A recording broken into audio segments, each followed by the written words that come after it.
Good evening. Welcome to TH Newsstream for Tuesday, May 31st. I'm Amy Gilligan, Managing Editor of the Telegraph-Herald. A Dubuque man and a Benton, Wisconsin man were indicted on federal charges related to a meth ring operating across Iowa. A grand jury indicted Dennis D.J. Sharkey, 50, of Dubuque, and Edward Behrens, 50, of Benton, Wisconsin, on a charge each of conspiracy to distribute methamphetamine in the Dubuque area. The charges stem from May 5th raids executed throughout the area in which 14 guns, more than 6 pounds of meth, and about $250,000 were seized. 5 meth labs were uncovered in Dubuque during the searches.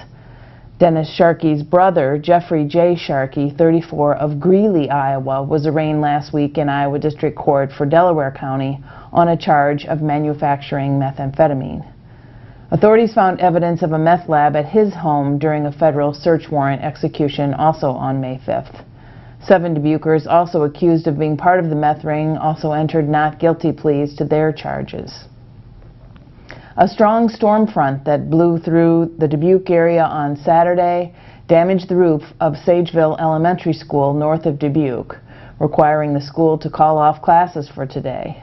The northeast portion of the school roof, covering some classrooms and the library, was torn from the building and deposited into a nearby tree. School officials were there working today to dry out classrooms, some of which were inundated with water when the roof pulled loose.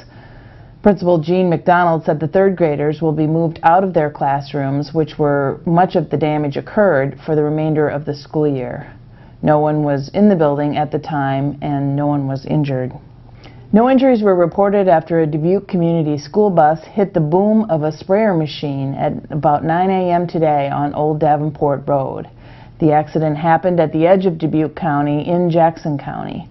Deputy Steve Schrader said the bus drove onto private property, the Capetius Farm, in an attempt to turn around. The deputy said the school bus hit the boom of a sprayer, which broke the front window of the bus and then swung around and hit a side window.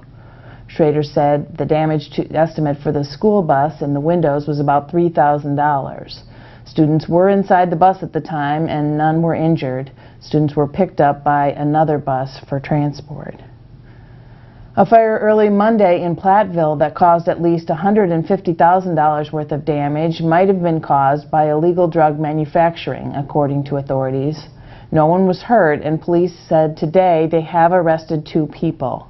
Firefighters responded to 42 West Main Street at about 4 a.m. and found flames coming out of a window on the 2nd floor of the building and heavy smoke. While on the scene, firefighters discovered suspicious materials in one of the damaged apartments. The fire appeared to have started on the 2nd floor and spread to a 3rd floor apartment. The heaviest fire damage was to a 2nd floor apartment, with minor damage to the one above it. The other 5 apartments in the building sustained minor smoke damage, and exclusive body art tattoo parlor on the ground floor received some water damage as well. You can check back to TH Online for an update on this story. Turning to sports, the Iowa Girls High School Golf State Meet tees off today. The Hempstead, Senior, Wahlert, and Western Dubuque teams all qualified last week, and Clayton Ridge's Courtney Olson advanced individually.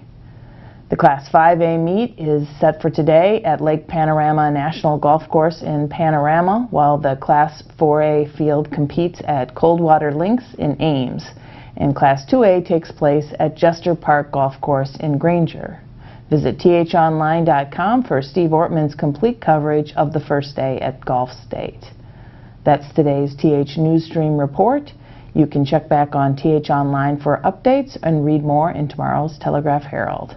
On behalf of the entire TH team, thanks for watching.